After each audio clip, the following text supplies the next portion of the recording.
for staying tuned. If you're just joining us tonight, we're talking about the proposal, right? The real motives behind the 2026 election proposal. They want to move the 2027 election to 2026 November. And we're asking, could you see this as political timing or maybe a tactic or another political tactic, right? And let me hear what you have to say. Remember, you can join the conversation by sending me an SMS or WhatsApp to 0818-038-4663. My phone lines are open now. You can also call me on 070-2500-7749 and also on 0701-4242-420. Let's hear what you have to say.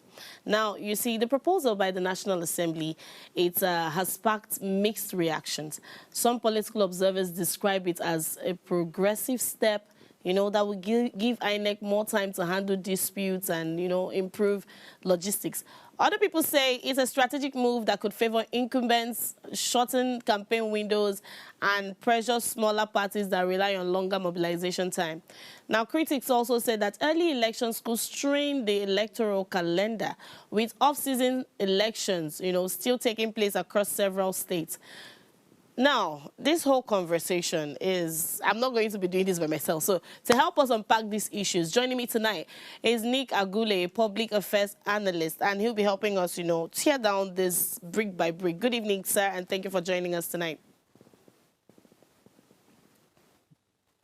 Good evening, and happy to be here. Thank you for welcoming me on the show. Amazing, thank you. So let's have your general take on this proposal, right? Is the National Assembly's November 2026 date a reform-driven move? Everything is about reform for this administration now. Or is it a political calculation? What is it for you, sir? Thank you very much. The problem in Nigeria now is that we have lost trust and faith in the political class. Right. So whatever move they make, we have to view it with suspicion. Right. Until we are proven otherwise, or is proven otherwise. So this move on the surface is what we have been asking for. But what is the motive behind the move is what we don't know. Right. Because we are dealing with a political class that has taken us for a ride many times in the past. So how do I say it's a good move on the surface? It is because we have been conducting elections too close to handover in such a way that the electoral cases are not yet exhausted when people are sworn in, that we have what we call off-cycle elections. That word, off-cycle elections, was birthed by this problem. So if, as the National Assembly is prescribing now, that we hold elections at least in enough time to allow the court cases to be exhausted, so that who is taking the oath of office is the one that won at the ballot and as affirmed by the court. That way, we are no longer going to have an off-cycle election. Because let's look at it this way. We have actually been lucky. We've been lucky that we have had elections 7 times since the advent of this Fourth Republic. And in these 7 times, each time presented a risk for the presidential election to become an off-cycle election. If the Supreme Court had, within these 7 electoral cycles, removed a president who was sworn in before the judgment was pronounced, we would have had an off-cycle election of the presidential election. And if that be the case, Nigeria will probably set the record as the only country in the world where such a thing is happening. As the only country in the world where, when citizens go to the general elections, they are not electing a president or a leader of the country because the presidential election has gone off cycle. Apart from that, when people get sworn in into office, they immediately come across the resources of office. Like a state governor now has access to billions of naira. A president has access to trillions of naira. Whilst they are still fighting their cases in court, there is nothing stopping them from applying these resources that they have now got access to fight the electoral outcomes. That is the second bit. The third bit, of course, is the power of incumbency. Power of incumbency is that imagine a Supreme Court that decides that a president who is already sworn in and is in office be removed from office because his election was overturned. It will have to take a Supreme Court that is ultra courageous to be able to make such a determination. Even governorship elections, especially like if you look at the 2023 governorship elections, no governor was removed. Absolutely none. Every one of them were returned.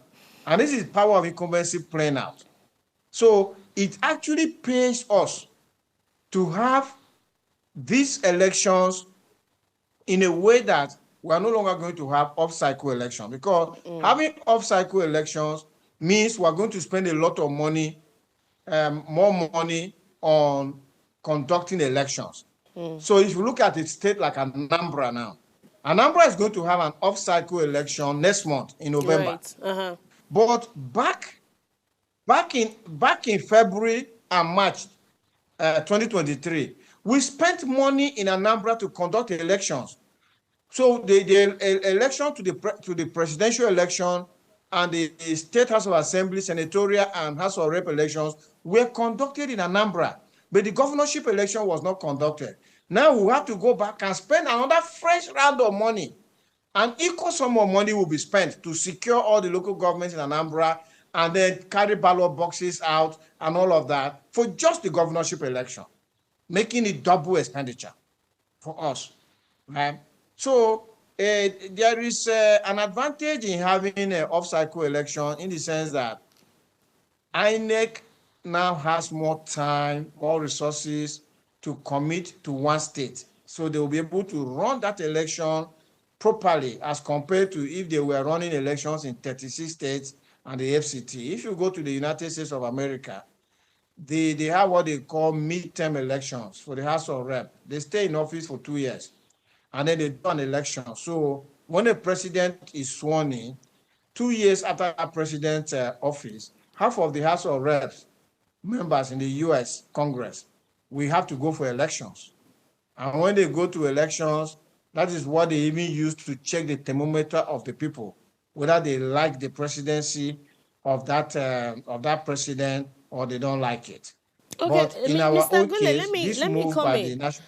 I have a question, please. So, because I'm glad you mentioned the off-cycle elections. I was going to come there, right? So, let's use Anambra for example. Anambra has their governorship election next month, being November. So, let's say this proposal, we eventually agree to it and it's been passed into law and all that. So, our election is November 2026. How do we align these off-cycle elections, these states that have off-cycle elections, you know, I think Ondo and some of them, Bayelsa, some of them, right? How do we align them to now, like you said, you talked about cutting down costs. How do we now merge everything so that if we're doing election in 2026 November, both governorship, every state, how do we do that? How do we cut that cost? Because now if Anambra elects a governor in November this year, we don't expect that governor to serve 1 year, and then we have another election in November 2026. Do you understand what I mean?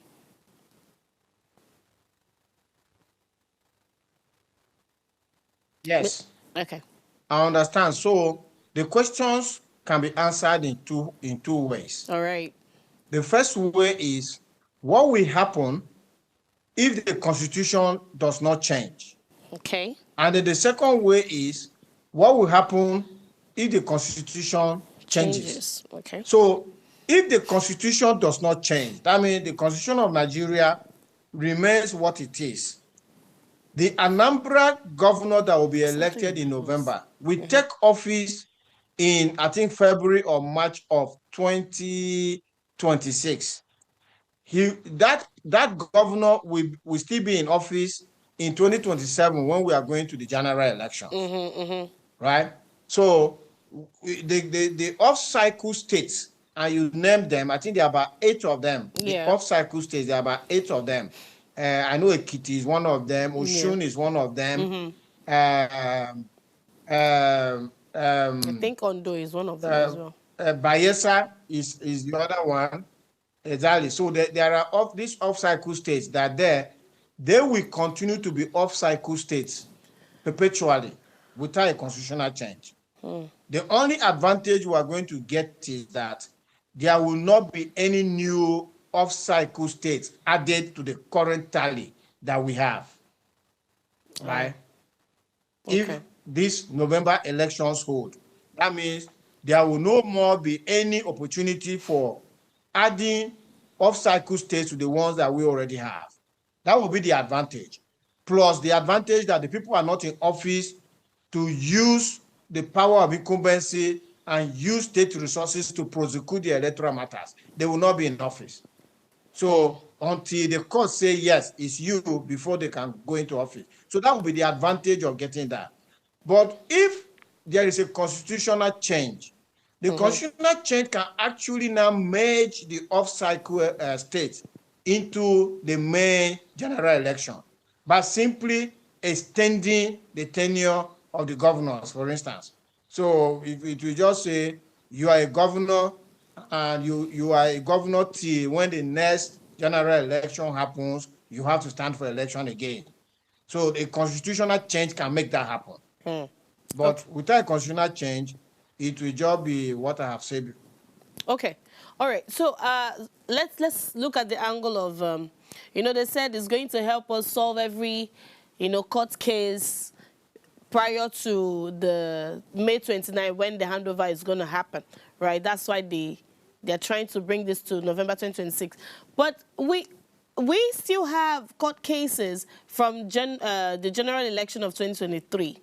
This is 2 years, right? What makes us think that 6 months between November and May is 6 months, right? What makes us think that 6 months is going to be enough to, formalize, agree? The judges will say, oh, uphold this election or don't oppose it, uphold it. Why do we think that we'll be able to achieve that? Do you think it's possible? Do you think INEC has that power to, solve whatever the problem is in 6 months? I'm not sure that we still have electoral cases from 2023 coming now. If there are, there must be pre-election cases.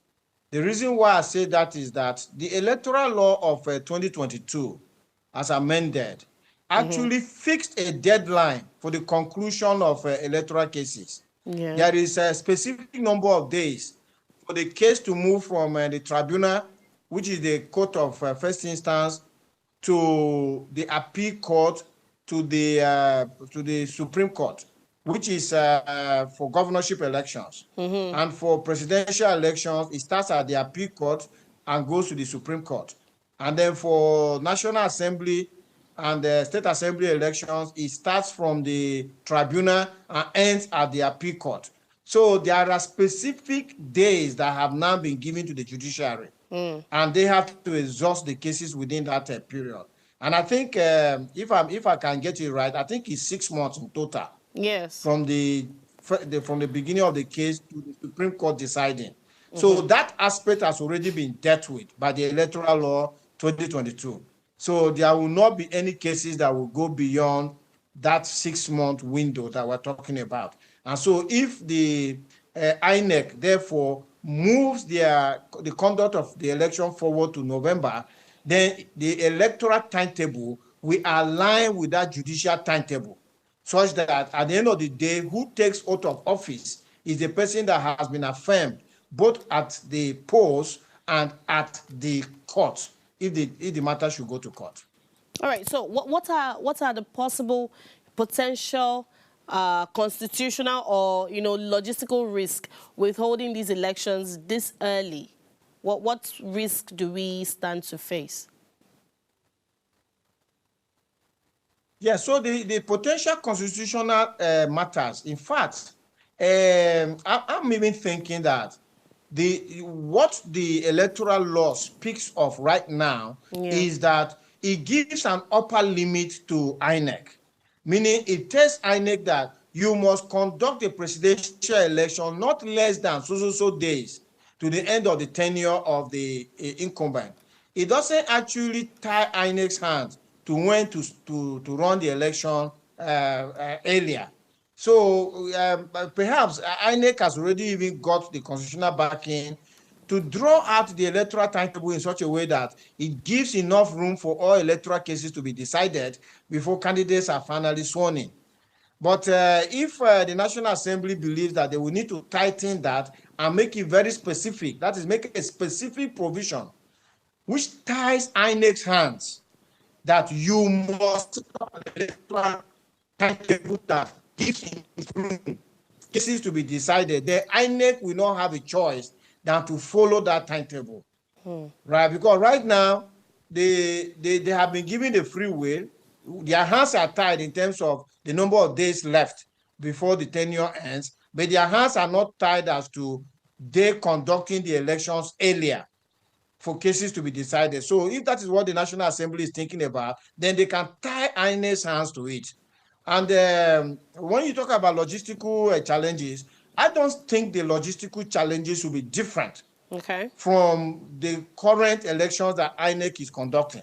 So instead of INEC conducting election in March, when handover is in May, instead of they conducting election in March 2027, when handover is in May, they conduct the election in November 2026, and handover is in May. I can see where the logistical challenges will come from.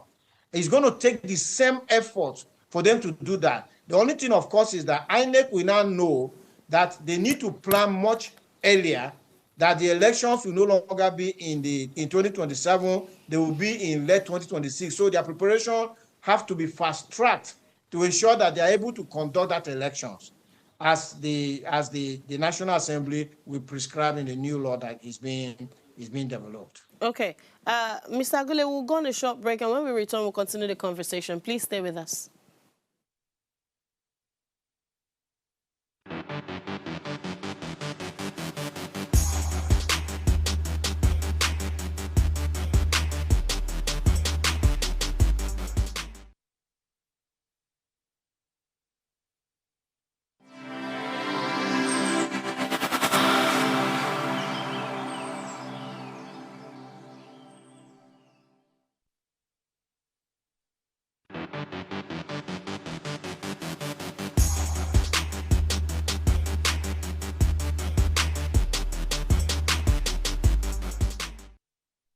All right, you're welcome back. We're still talking about the proposal by the National Assembly to move our general elections from 2027 to November 2026. And we're asking, is this a political tactic, or this is something that is necessary for the nation? And I have a public affairs analyst speaking to me, Mr. Nick Agule. Mr. Agule, are you still with us? Mr. Agule? Yes, I'm still here. Oh, great. Thank you so much. So let's move to governance, yes, I'm still okay? Here. So, I mean, this present administration they've been in power for 2 years plus, right? And we still have some issues with governance. We as a nation, in fact, we have more issues to deal with: security, our economy, the education, the healthcare. I mean, everything seemed to be worsening, right? And now some Nigerians are afraid that these politicians, already Nigerians are afraid that they are more focused on these elections than proper and actual governance. So do you think this timeline shift would worsen that perception that Nigerians already have? Well, so two things. Okay. The first is that, like I earlier said, we have been taken for a ride for far too long by our leaders. And we are justified to take with a pinch of salt anything that they are putting on the table for us. Yeah. Because although it might look to our advantage on the surface, there might be ulterior motives behind the scene which we are not aware of, or we are being led to the slaughter without our knowledge. So that's why I say that like this current move about altering the electoral timetable to ensure that we conduct election in the prior year before the handover is in the following year, until we can actually see that the National Assembly and the executive who will eventually sign this bill into law are actually being genuine to us in their outlook. We cannot accept on the face value that they mean well for us, because we have burnt our fingers several times in the past trusting them. So for us, we are keeping a keen and watchful eyes on the process to see that this process means well for us. And now, coming to governance, yes, governance has been a mixed bag since 2023 when this new government came on board, especially the federal government. The federal government launched a suite of reforms. And all of the reforms that they did, whether it is the fuel subsidy removal, is the forest unification, and things like that, tax reforms, they are really good. They are good reforms. They were needed. We needed them because there was a lot of criminality with fuel subsidy, a lot of criminality with multiple exchange rate markets and things like that. But you see, a reform must be holistic. A reform cannot be only one way. So when you do a reform, you must back up that reform with further action. The problem is that the government did the first half, but they are not playing anything in the second half. So in the second half, we are losing, and Nigerians have been thrown under the bus. They are groaning under the heavy cost of living, and there are actions that government should have taken to ameliorate the cost of living, to make it easier for people to bear this. And those actions are not being taken. Yet, government is promising us that we should be patient, that things are going to get better. You see, we cannot have things get better without the government taking certain actions. That's right. So I can give specific examples. Let me take fuel subsidy removal, for instance. When government removed the fuel subsidy, it was a good thing because a lot of people were making trillions of naira off the fuel subsidy scandal. Now, that food has been removed from their mouth. But what that meant immediately was that the price of petrol now shot up from less than 200 naira to like 1,000 naira. So what is government now supposed to have done to now bring succor to that situation?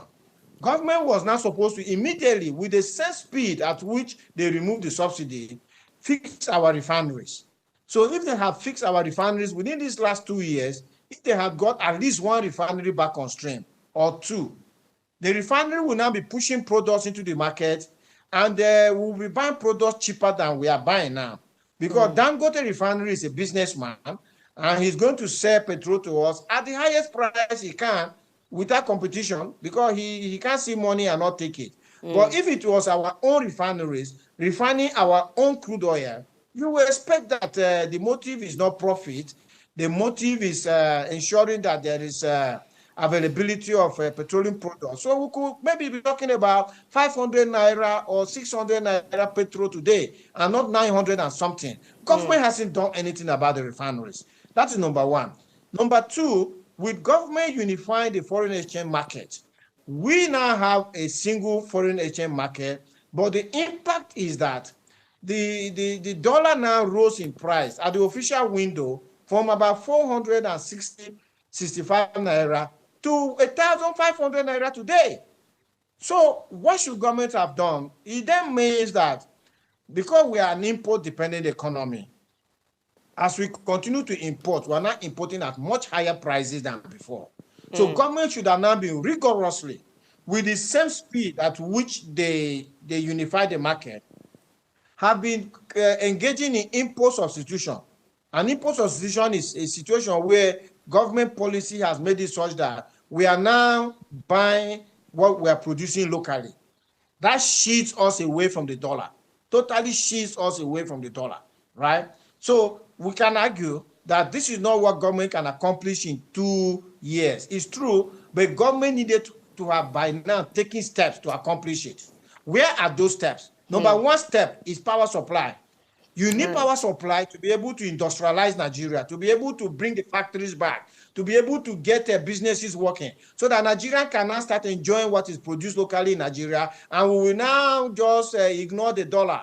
We don't need the dollar to bring anything in, so no matter the cost of the dollar, we will be insulated. What has government done about power supply? Absolutely nothing, right? We are still doing 5,000, 3,000, 4,000 megawatts. There are no projects that are in the pipeline to boost power supply as we speak today. The same thing with agriculture. Food is expensive because we're still importing the food at high dollar cost. You see that farmers are being driven out of their farms, even as we speak today.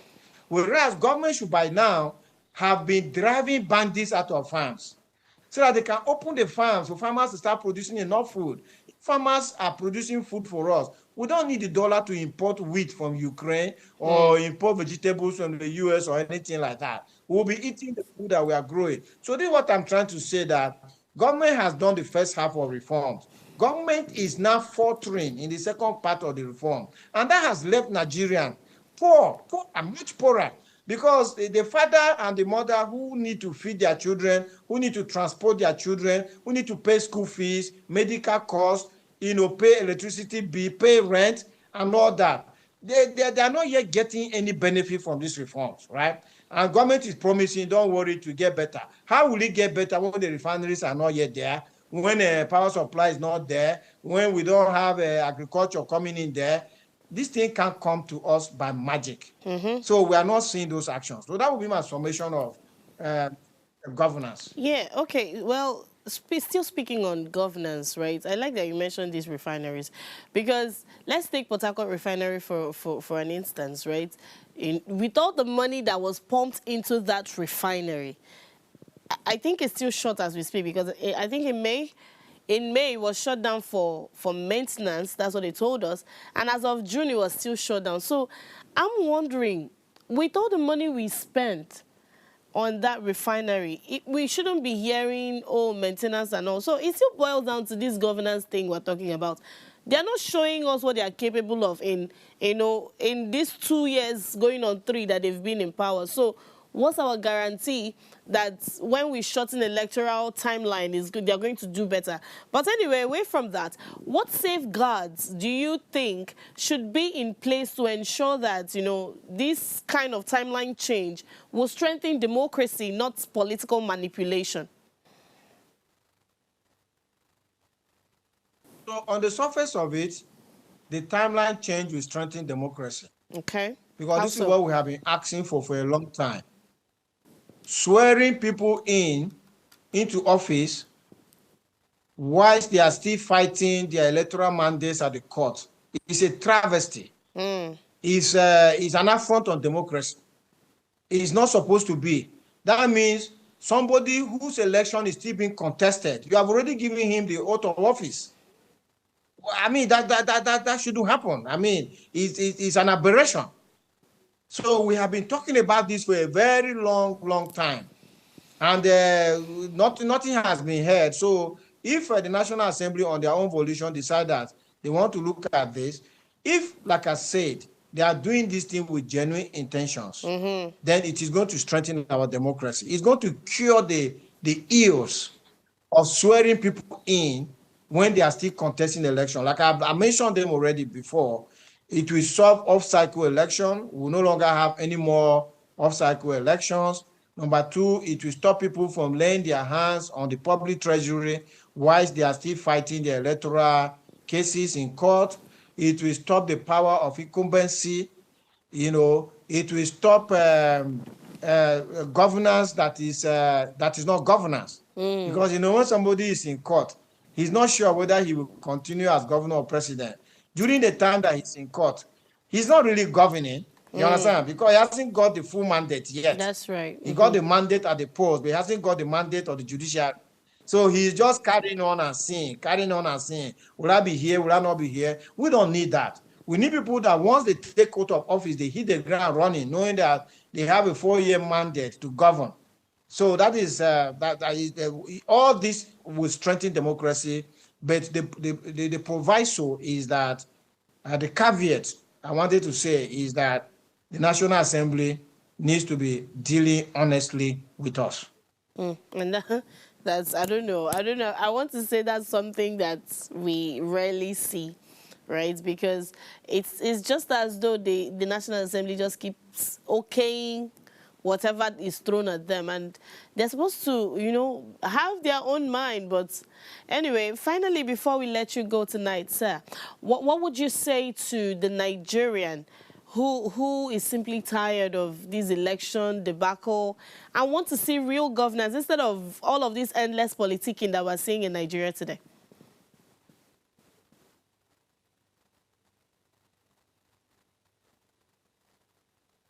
Thank you very much for that question, and I think it's an important question. Yeah. Something that needs to be addressed. And I'm happy that you asked that question. What will I say to a Nigerian? I want to tell every Nigerian that is listening to us now, or who will listen to the clips when they are uploaded and things like that, to say that Nigeria belongs to all of us. Section 14, subsection 2A of the Nigerian Constitution states that sovereignty belongs to the people, and government derives its powers from that sovereignty. So we are the ones that make government. We are the ones that give government powers. It's not the government that is empowering or using that power against us. So as Nigerians, we must understand that Nigeria is our country, is our personal asset, as much as a car or a home or furniture are our personal assets. And we cannot sit and watch our personal asset being dealt with badly without us doing something about it. So instead of thinking in our minds that we want to japa, leave Nigeria, a beautiful country like this, and japa to the cold, because if you go to Europe now, North America, it's bitter cold, there is winter. We must join hands together and forget ethnicity, forget religion, forget party politics. Let us be Nigerians who will join hands to build a Nigeria for ourselves and for our children and the generations to come after. Nobody is going to build this Nigeria for us. I want to tell all Nigerians that there is no place in the world where good governance is given to the people on a platter of gold.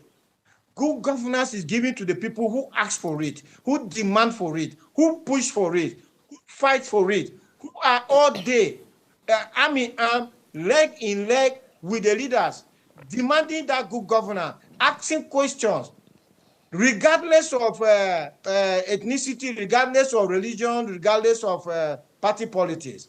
Nigeria, we are not yet there.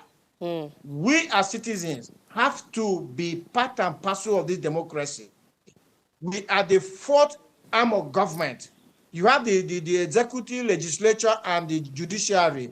We, the citizens, are the fourth arm of government. We have our powers given to us in the Constitution of the Federal Republic. Right. I know that Nigerians have been wounded in the past, but we cannot use the wounds of the past to heal the present. To heal the present, we must have a new resolve to say that Nigeria belongs to us. We all must have something to do with getting Nigeria to work, because it is only when Nigeria will work that we will enjoy Nigeria, our children will enjoy Nigeria, and the generations after us will enjoy Nigeria. All right, that's it for us. Thank you so much, Mr. Nick Agule, Public Affairs Analyst. Thank you for your insights this evening, and we hope to bring you back for more conversations. Have a good evening, sir. Now, you see, elections are the heartbeat of democracy, but that heartbeat must be steady. it should not be rushed, right? The idea of an earlier election in 2026, it sounds like a reform, of course, but real reform really lies not just in changing the dates, it's in changing conduct. And a credible election is not about when it's held or how it's, it's about how it's held, whether every vote will count, whether the process is transparent, and whether the outcome unites rather than divide us as a nation. So as lawmakers debate the dates, Nigerians must keep their eyes on what truly matters, an election system that delivers trust, fairness, and accountability, because in the end, democracy is not a race to the finish line. It's a journey that must be walked with integrity. And that's where we end our segment for today. If you missed our quote earlier, here it is. It says, democracy is not just about voting. It's about a commitment to the process, even when it's inconvenient. And this was said by Barack Obama, former USA president. My name is Chioma Kalu, and this has been Waste Prime Time. Have a good night, and I'll see you tomorrow. Bye-bye.